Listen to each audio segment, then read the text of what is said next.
Let's move on. Alessandro Tosolini, thank you for coming here from New York also, like Alessandro this morning. We appreciate, and I understand you're going back tomorrow already, so I think we are very honored to have you here just for this touch base. Please come on stage. We saw this morning the transformation, the topic is transformation of the business, and clearly digitalization and transformation is relevant. We saw the media. We have a keynote speaker on Discover Italy on media, which is transforming and evolving very much their business. We had the sessions on how private equity and venture capital can help transforming businesses. Retail is clearly also something very relevant. So let's do retail. Exactly. So, and by the way, you're also from Bocconi, so thanks for coming back to Milan. This is also, we are very proud to have you here. So we are eager to hear you how retail is transforming business. Thank you. All the best. Hello? No. How's the stomach? I saw all of you eating far too much.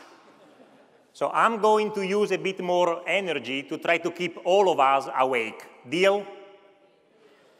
It's a very special time for me. This is the first time I'm back in this university, which doesn't look the same as when I left it in 1990. And before I start, I want to say two things. Special recognition to people like Gianfranco, your team. The Alumni Association is doing an amazing job. I've been living abroad all my life. Excellent job. For the people who do these things, you know how difficult it is. Those are thankless jobs. You and your team are doing a great job.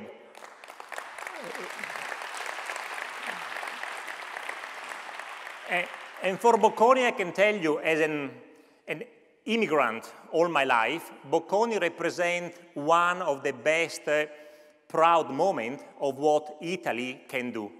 The professors, the staff, the organization, frankly, all of you is what put us together, and Bocconi will do more, but is already a wonderful reality for the rest of the world. So it's one of the things that makes me, as an Italian, proud to be part of Bocconi in my adventure. Okay, so presentation, transformation. I'm going to tell you a story. I'm not going to imply that what I'm telling you is good for you. So I got a very assertive tone sometimes. Just look at this as some learnings. Hopefully some of the things I'm sharing with you make sense for your own business. And if it doesn't, I leave tomorrow, we'll never see each other again. So it's a good deal, okay? And the objective is really share the learnings and hopefully to push the thinking. We're in a university, in one of the temples of knowledge. Let's try to push the thinking by sharing what we do. And why do I say that? I found an amazing slide. And by the way, I do all my slides. If you don't like something, blame me. I'm not here on an official. This is an amazing, you know why it's interesting? 2017, you know what's interesting? We are all right. Nobody is wrong anymore. Success is to be able to look at different perspectives and try to create some advantage by the diversity of. I can sell the slides for $2.99. I see lots of pictures. The slide is for sale after the presentation. Cash only. All right. So the agenda, I put together 4 challenges, couple of answers, 3 learnings, Q&A, and then we move on. Couple of questions about me. This is where I grew up. As you can tell from my English accent, I still speak Veneto. I speak English with a Veneto accent. I grew up in Cortina, that most people know. It's an amazing place. And you know what's strange? My very best friends from Cortina don't understand why I'm doing what I'm doing. Those are really good friends, right? They're very happy for me, but intellectually, they do not understand what I'm doing, where I'm living. So every single year, I go back. And you know what's interesting with age? That you start answering the question, not what you do because you have to, but because you want to. Beppe Soda is a guy we were together a long time ago. We lost contact. I lived with Gabriele Troilo for 2 years. We lost a bit touch. When I heard they were doing this, for me there was no doubt I want to be here. I don't need to be here, I want to be here. Different, clear? So really, it's an amazing stuff what you're doing, and hopefully I can contribute a bit. Came to Milan. There's a picture I found last night on the internet. Apologies. That's the best picture of Milan I could find last night. Okay. Anyway, Bocconi is my emotional connection with the city. I did NYU. I saw Nando there. He still looks the same as 40 years ago, 30 years ago. I did not know he was the first professor, the first student pioneering NYU. That changed my life. Bocconi changed my life. I hope for the better. But because of the exchange, I tried to do something with my life that I would have never done without Bocconi. And then I joined Procter & Gamble. Before we heard from Sarah, investment banking was cool in the 90s.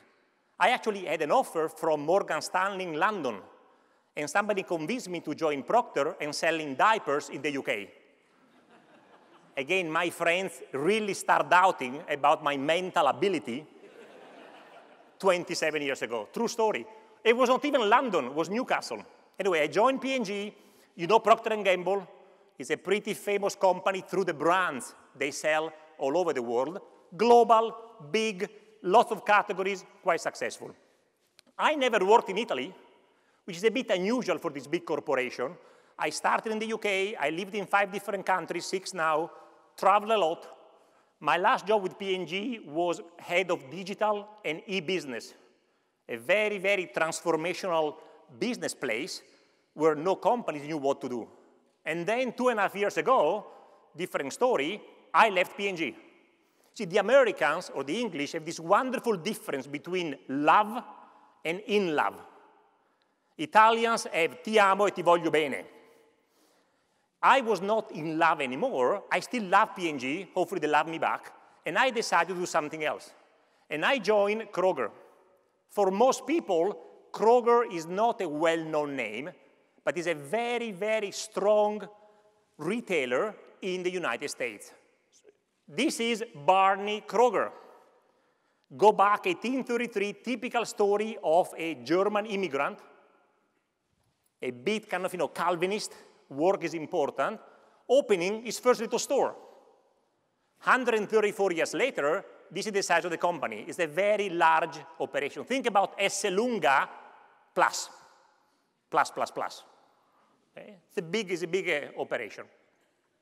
And today, if you go to the US, I say this because most Italians, when they go to the US, they either go to New York, we're not present there, they go to Los Angeles, more like Ralph's, they go to Miami. We are present in all over the country. This is my family, and this is where I live. I live in a place called Cincinnati. This is the best picture of Cincinnati you can find on the internet. Actually, we are very happy there. Our kids were born there. My wife is Irish-German. We made Cincinnati home, and this is where, at the moment, we are growing our family. So clear, and throughout the presentation, I'm going to use personal experiences, not to talk about me, but what I'm telling you, I know is true. In a world of fake news, I want to make sure what I'm telling you, I can back up with personal data and personal experience. First challenge. Remember, so I'm a business leader in a global/domestic situation of big public corporations. First challenge for all the people like me, but frankly, all of you, the expectations are getting very, very high. The stress is extremely palpable. Transformation, right? We heard about the theme. We are here, right? Talk about transformation, and we can talk forever. Transformation, but the reality is somebody has to do it. What about disruptive innovation? Have you heard this all the time, right? Your innovation is not enough. You need to be disruptive. Now, I understand what you're asking me to do, but between understanding and doing it, huge gap. What about this? Have you heard this in your companies? Come on, give me some breakthrough. As if I go to work every day, try to be average. We all try, right? What about this? You get this? Come on, Alex, when you start changing the game. All good concept, but it's extremely tough. So that's one personally. So when you go to work, you try your very best, but you feel the tension of trying to do something amazing for the company, the business, the brand you work for. Second variable, challenge. We know all this, but the consumers are changing at a speed that was never happened before. And again, I'm using US data. Number one, we know the emotional and the functional. Today, every product and service needs to really envelope the consumer with both the emotions and the functional. Easier said than done. What about this? True picture, we were in Bangladesh. What is the guy doing? Cell phone. I'm going to give you one data point you can use tomorrow with your family. Look at this. Did you know this? It's terrible, right? If you think about, it's both wow and are you kidding me? Now, if you work on Azzeta 15 or Crest, you can do a promotion where buy a phone, get a couple of toothbrushes for free. But the reality is the society is becoming mobile. We heard before from another Alessandro, big screen, small screen. The reality is eventually will be only one screen, and it's going to be the mobile. You've seen this very famous chart. This is what a consumer on average in the US is bombarded with in 60 seconds. Recently, the new company was Snapchat. Snapchat claims that every single day, 2.5 billion of Snapchats are uploaded in the world. Think about the data points. I think about managing. I don't want to put, I love Bocconi there, but last time I was here, I checked with the database. They don't know me. Say, listen, I was here, I graduated in 1990s, and no, sorry, mate, you're not here. So think about the capability, the pipes to manage amazing data points. Couple of other things. This is we know because we are doing this, right? The information, the path to purchase has changed dramatically. Look how many times we check before we make big decision. The first point is if a purchase is above $500 in the US, which is a fairly big purchase, 10 information points on average before you decide to buy. Look at this. This is amazing socially. How many of you read ratings and reviews? Do you? So think about this. What are you doing there? What do you use them for? This is when it's interactive, right? So when I ask a question, it would be nice to hear some sort of strange voice on the other side of the presentation. What do you use them for? Okay. Which category? For what? Okay. Restaurants, maybe, right? Hotels. So why do you do that? What about if they're all crazy?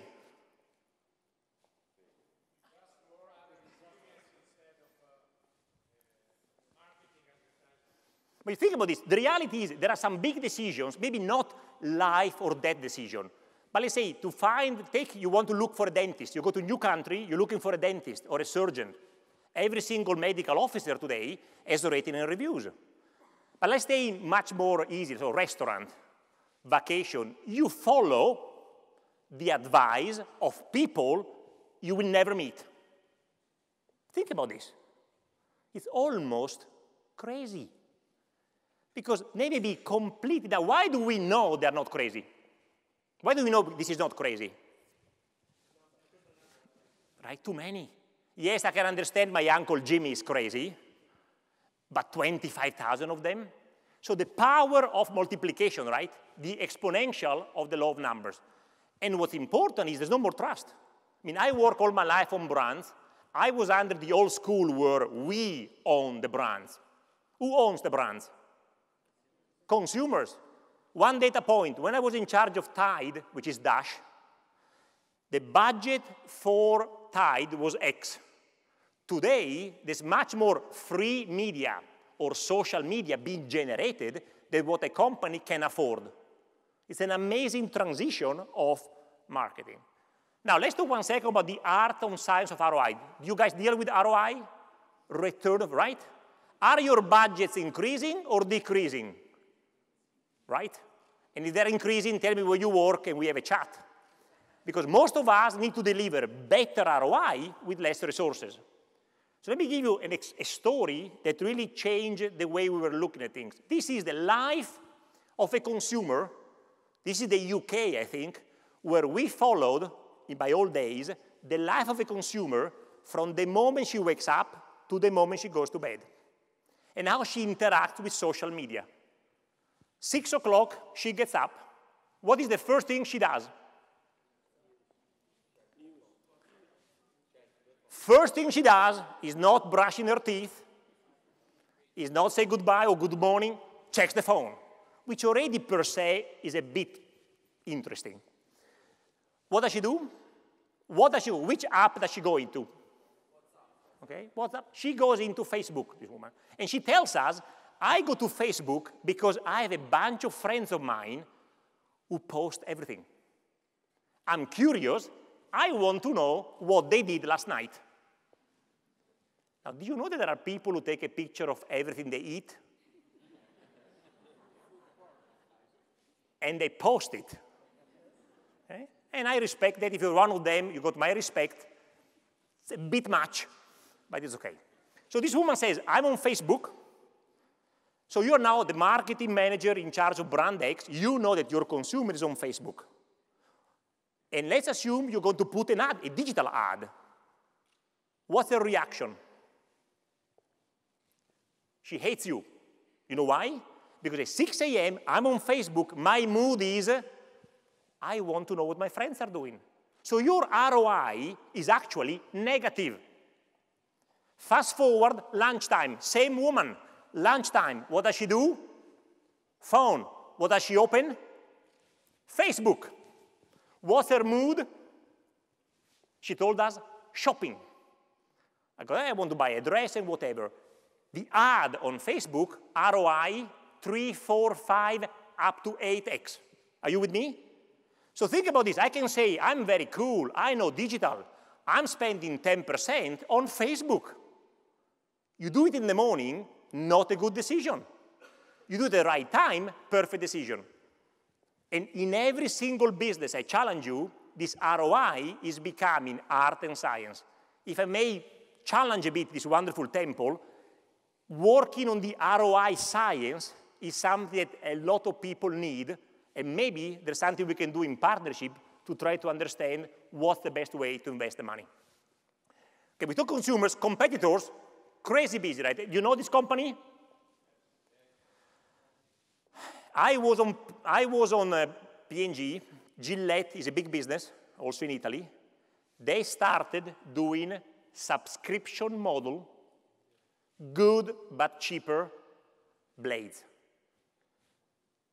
This is the pack, start very, very small, and today, this is a very different competitor than what you're used to.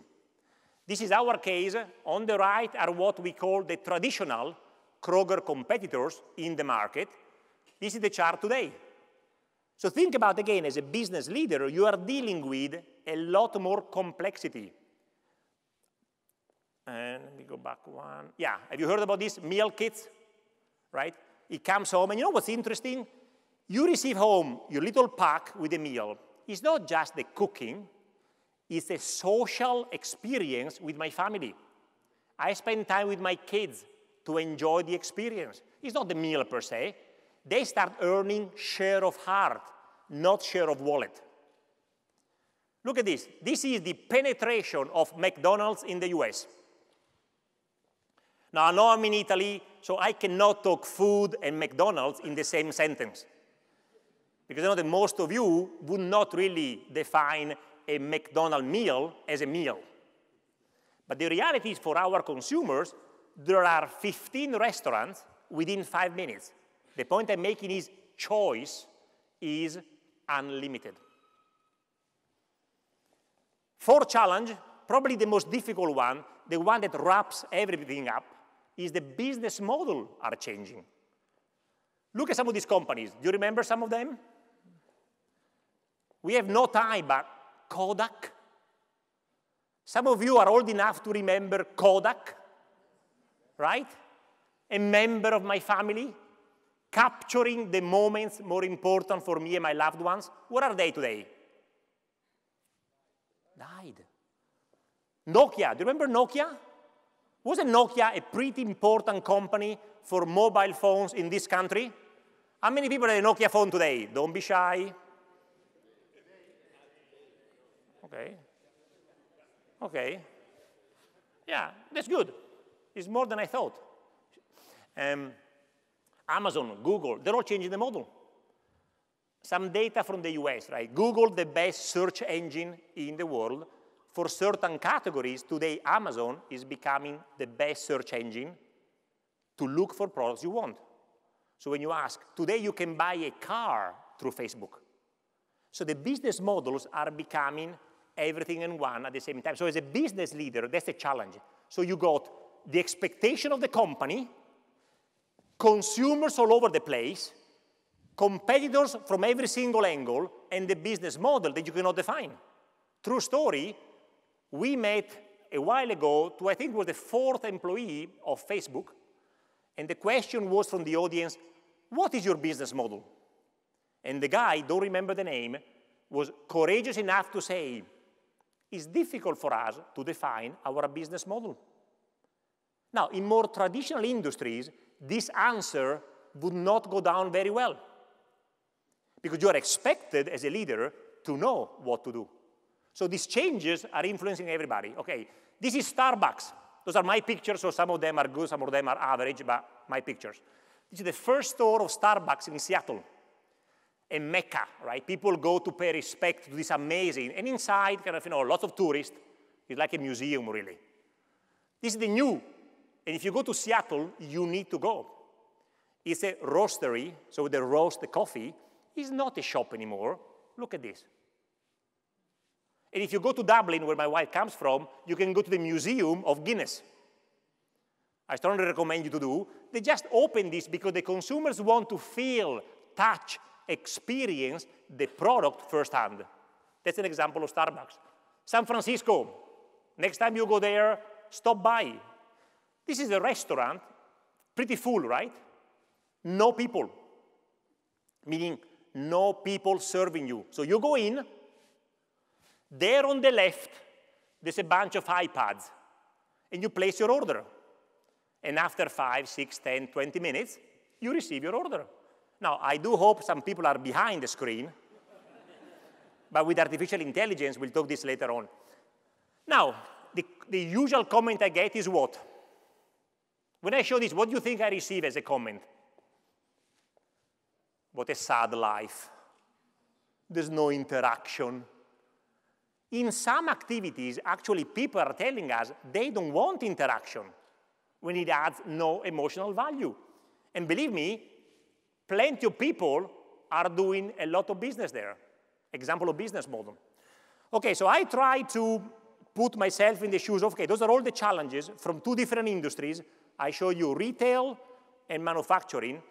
I try to put a couple of answers on what I've experienced are good answers. First of all, transformation, disruption in the day-to-day is much more powerful to do certain things very well.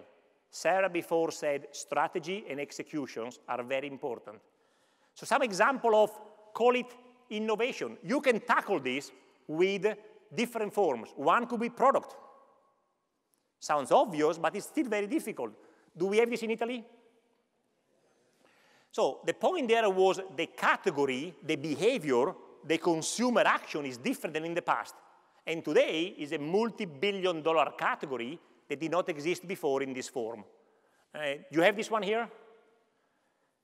Okay, so for the people who are really into their oral hygiene, if you love your teeth a lot, buy this. Because through an app, it's going to tell you everything you want to know and more. Very niche product, but if you are into your teeth, this is an amazing combination of product and technology with data as the interface. This is Kroger solution for a private label. Simple truth, very clear positioning.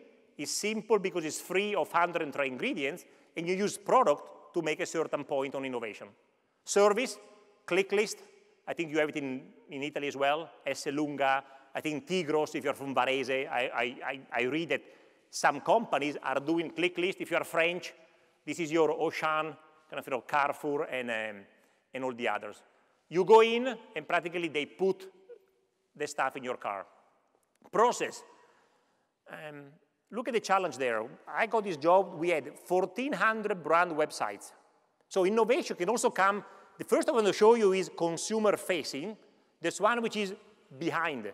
That's an example where in the past, true story, P&G had hundreds of processes to develop a brand. So take Italy, Dash, Gillette, Guinness, all different infrastructure. Makes no sense, but there was a legacy reason. You can create a lot of innovation by combining them. Today, that's what they do. Or in our case, queue vision. Big consumer need where when you queue at the supermarket, you lose your patience. People don't like to queue. So it's an example where it's called queue vision. We know in our supermarkets at any given time through a heat map where the cashiers needs to be, so you wait maximum 30 seconds. So you adjust the workforce to make sure that you serve the consumer based on a data projection of their behavior in store. Business model, have you seen this one? So Tide is Dash. Tide a few years ago, to change the business model, introduced what? Dry cleaning. I'm not sure in Italy, but in the US, dry cleaning is a pretty unfriendly industry. Small stores, not the best smell, sometimes they're a bit dark. Tide comes and develops, frankly, a 5-star dry cleaning experience where they can charge more for a service. Change your business model. Food trucks. Now, I'm not referring to what you buy in San Siro. Some of them are great, by the way. But food truck is an amazing business model that is exploding. If you're into food and food trucks, Austin, Texas is where you should go. Austin, Texas today has become the capital of food truck as a food experience, and all of them are entrepreneurs. Remember what we heard before, again from Sarah? The new generation wants to be an entrepreneur. That's the cheapest way to become an entrepreneur. $40,000, $50,000, get your truck, cook your meals, and you got the business. For us, this is a company we merged with. It's called 8451. Think about this as a data science insight company. Comes from the dunnhumby partnership we had with Tesco a while ago. Now this is the building, and this is part of now the Kroger family, and we are working with them to really take the data from the consumers and do the analysis that requires the right solutions. This experience, I'll show you some pictures. Those are some of the stores in the US. I'll be honest with you, I've not seen too many supermarkets, so maybe this is what you get in Italy. And if you do, think about a supermarket becoming a theater. Okay? People go to eat, as in a restaurant. You got your sushi bar, you got your wine bar, you got your wine and cheese, you got your kind of wonderful products, and you got some amazing local products. You have this as well. Stores are not dead. I promise you, 15 years ago, maybe 10 years ago, some people would have said, with the push of e-commerce, stores are dead. But stores will die. Stores need to evolve in terms of technology and experience. That's an example. All with me still? How's the stomach?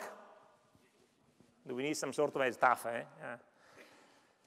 So one answer is, when you are challenged, think about innovation, not just one big thing, but a lot of medium average things done very well. The second answer, based on my experience, is certain things have not changed.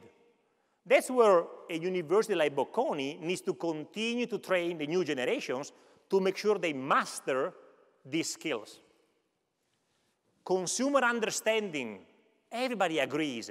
Very few companies know how to do it. Strategic thinking. Yeah, I think I'm strategic. It's a skill. It requires a lot of work. And I assume that if I look at your curriculum, I'm sure that you are going to prepare the students with this. Leading the organization, but not leading in a command and control, in a silos way, leading by influence. I don't have the budget, you don't work for me, how do I change the direction of the company without full control of resources? Most companies today do not have full control of resources under one person. It's the horizontal leadership model. And then, of course, execute with excellence. As most articles say, strategy is great. What consumers see is the execution. Sounds obvious. Think about some of your brands. I'll give an example to make you think. Let's go back to McDonald's. Have you ever tried McDonald's? Yeah, not a good example in Italy. So think about the company. McDonald's is wherever you go, it's amazing. The quality or the delivery is very consistent. So whether you have a Big Mac in China, in Pittsburgh, in Miami, or in Rome, the product is very, very similar. Think about the processes to deliver this. Now, you want some flexibility, but on delivery, you want quality to be absolutely the same. Very difficult to do. On consumer understanding, I'm just going to show you, I'll show you this, and we talk about this 1 second. Can you play this video? All around me are familiar faces, worn out places, worn out faces, bright and early for their daily races, going nowhere, and their tears are filling up their glasses, no expression, no expression. Mad world, mad world.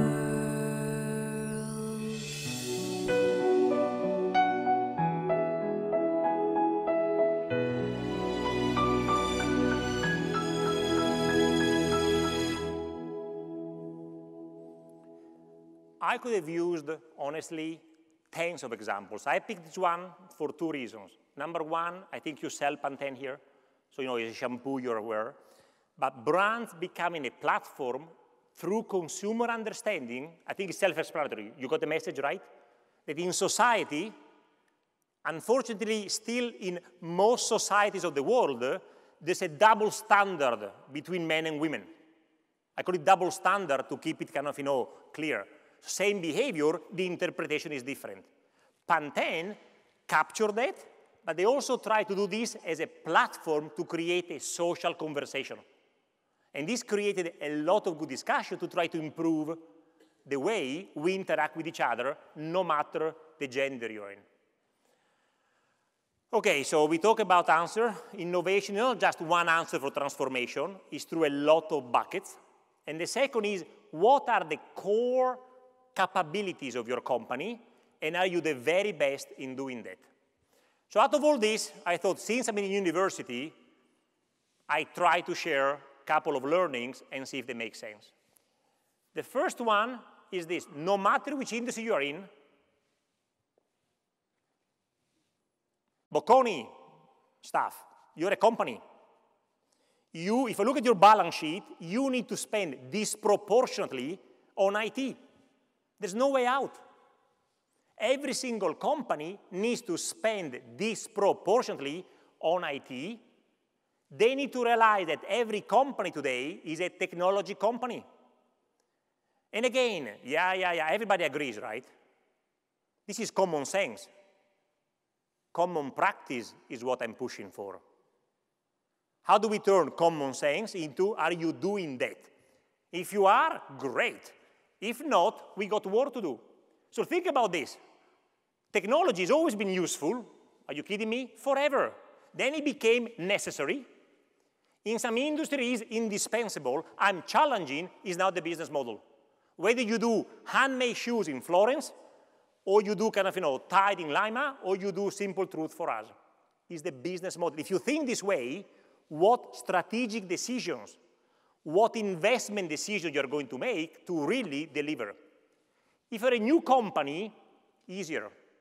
March 2010, my first job as an e-commerce for P&G. Where do I go? China, right? My first trip is in China. I meet a couple of people, American, Chinese. You know what they told me? We are going to beat you. Now, I'm competitive. I also like to beat them. They told me, I'm going to beat you. I said, what do you mean? He said, we have no history. Think about this. Forget the cultural aspect of history. You know what they meant? We don't have IT legacy systems that are dragging you down. This was 2010. 2017, still very true. So I don't know your companies, but do me a favor, become the ambassadors of changing the platforms, or you'll not survive. We will not survive. We've got this one. And this is well before this is going to explode. This is just the beginning. Offices, cars, stores will be like this. Yes, privacy. We can talk privacy, legislation. How do you feel? Some of my friends don't have a mobile phone still, so it's okay. But we need to really assume that the world is going that way. Personalized content, not just content. You know, there was a good debate before with the guy from Discovery. Content. Content is important, but it's not content. It's the personalization of content. Content alone, price of entry. No content, you don't enter. Who personalizes the content? I'll give you an example to illustrate this. Does Italy still follow soccer, football? Okay. So let's assume I'm into whatever. We're here, so Milan. Okay, Milan. In the future, I want to see, but I only like one player. So I want to pay TV to only watch 24/7, or during the game, only one player. That's what I mean about personalized content. Are you with me? Not just the game. I'm only interested in him. We're not there yet. That's an example of personalization to the next level. We have no time now, I apologize, but this is where the future is going, right? Pipeline versus platforms. Waterfall versus agile. If you're interested, maybe next year I'll come back and we do this, okay? And something else which is very emotional for Italy. New jobs, new skills, new challenges, old management. Same management. Most companies have an inverted pyramid. Let me challenge if you're still not with me. And normally you're not with me because the stomach now is really heavy. So the more I see you snoozing, the more I elevate the volume of my voice. Who has here children or friends that are between 12 and 16? Okay? So if I come to your house and I want to talk about social media, who do I talk to, you or them? Clear? Clear? Who has the money? You can argue they have the money. The reality is you still have the money. So I use this analogy to illustrate that in some companies, who has the knowledge? Who has the budget? And I got a very strong personal point of view. I'm talking as Alex Tosolini, not as P&G, X, or Kroger now. Strong point of view that the pyramid needs to be inverted. See, in the past, your boss was always a source of knowledge and experience. Think about this, right? He has more knowledge than me and more experience. In my current job, I'm still there, which is great. But if you go in IT, my 16-year-old knows more than me on social. But in the old world, I tell him what to do. Are you with me? Maybe it does not happen in your company. Maybe your companies are fantastically organized, and that's good. And let me look at this.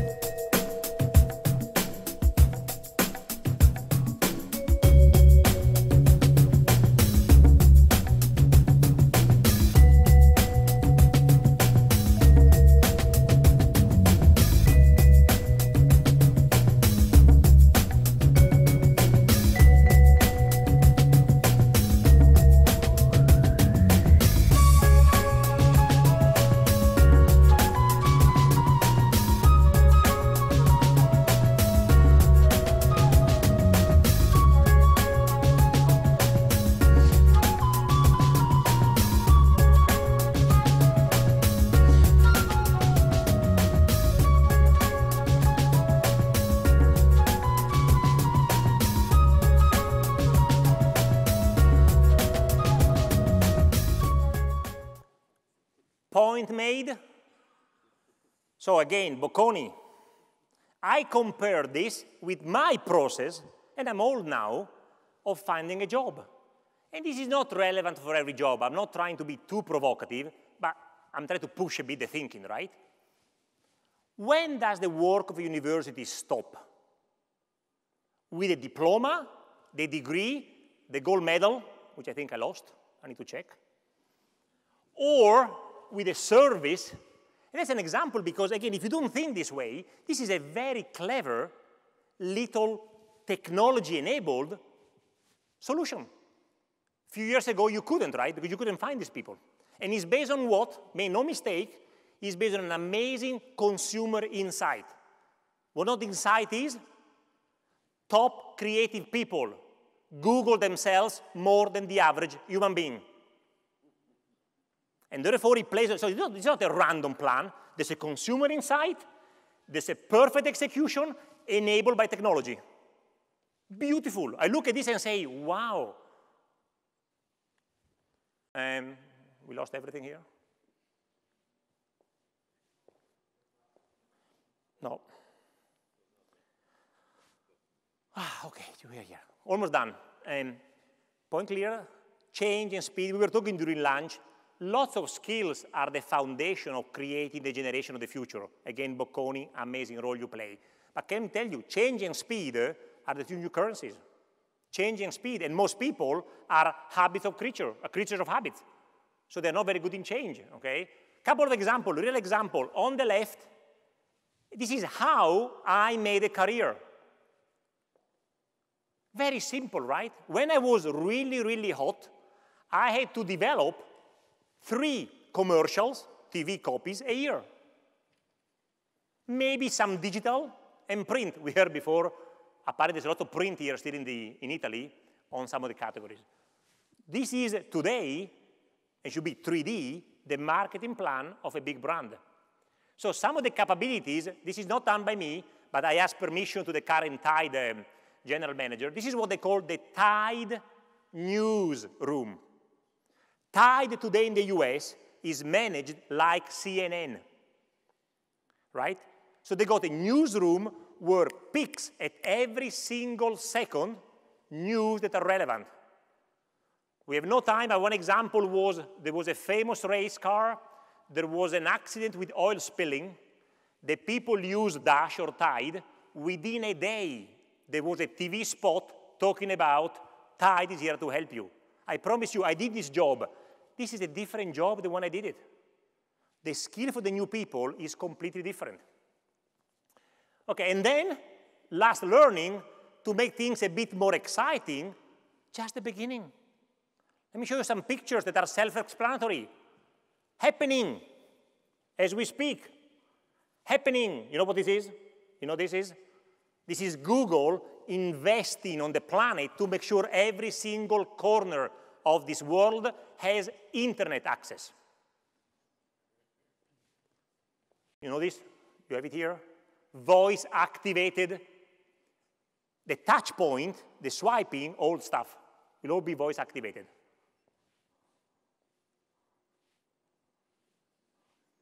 In 2050 prediction, my next job will be an economist. Any economists in the room? What a great job. My next job will be an economist. So, prediction, 2050, people will be born naturally. By the time they die, up to 40% of their parts will be man-made. Today, you can do a 3D heart that is being implanted in some animal to prove their efficiency. Happening, you know this? Big brand in Italy, you know what they're doing? Good-looking guy as well, but the point is they are using fabric to read your body. So you got a whole... Now, for some people, this is crazy, don't get me wrong. Some people look at this and say, are you crazy? I don't want that. Fine. For some people, it's, yippee, I want everything. Artificial intelligence, next year. I use this not to show you some of the Arab world. This is the first 3D, entirely printed in 3D office. And this is Barcelona, a few years ago. This is candy, sweets, 3D printed. Not bad. So now I'm in the food world. Will everybody print their food? Will you do your pasta through 3D printing 10 years from now? Sounds crazy, but it's coming. So just to finish, tough, complex. That's how I feel every day. That's me, right? But I'm optimistic. The world is a good place.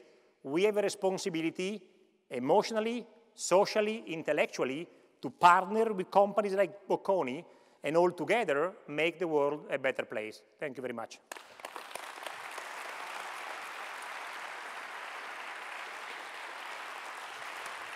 Very well done. Very provocative, very inspiring, I think. I think we have time because we have a tough agenda and I see the next speaker there. One question, at least one, I think. Come on. Yeah, there is one. And I think it will be the only one. Yeah, no, you need a mic, otherwise we can't hear you. So you were mentioning this example of kids using technology. Using and understanding is different. What's your view on this? So there is the technical part, the social part, the ethical part.